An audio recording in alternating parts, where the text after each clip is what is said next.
আজকের যে কোটাসহ সার্বিক যে পরিস্থিতি নিয়ন্ত্রণে আনার সর্বোচ্চ প্রচেষ্টার জন্য আজকে আমরা রাজপথে আসি। যতক্ষণ পর্যন্ত আমার দাবি না মানা হবে, ইনশাল্লাহ আমাদের রক্তের বিনিময় হলেও আমাদের এই যুদ্ধ চলবে ইনশাল্লাহ। প্রধানমন্ত্রী পদত্যাগ, সো এই পদত্যাগটা হয়ে গেলে আমরা সবাই মাঠ থেকে উঠে যাব শান্তশিষ্টভাবে। আমাদের যত ভাই বোন এখন পর্যন্ত শহীদ হয়েছে, আমরা কোনো বিচার পাইনি। আমরা কোটা সংস্কার চেয়েছি, সরকার করেছে, কিন্তু কারো রক্তের বিনিময়ে চাইনি। আমরা চেয়েছিলাম স্বাভাবিকভাবে আন্দোলন করে আমরা কোটা সংশোধন করে সরকার যেটা করবে ওইভাবে নির্ধারণ করবে জনতা। আমরা যেভাবে চাবো, আমরা একটা আলোচনার মাধ্যমে এটা চাইছিলাম, কারো রক্তের বিনিময়ে চাই নাই।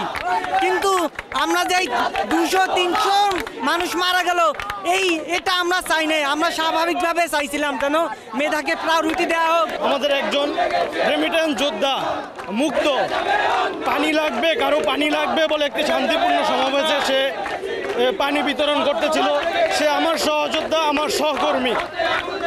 সে কোনো অগ্নিসংযোগ কিছুর ভিতর জড়িত ছিল না, কিন্তু এদেশের পুলিশ ন্যাক্কারজনকভাবে ভারতের দোসর হয়ে মুগ্ধকে হত্যা করেছে।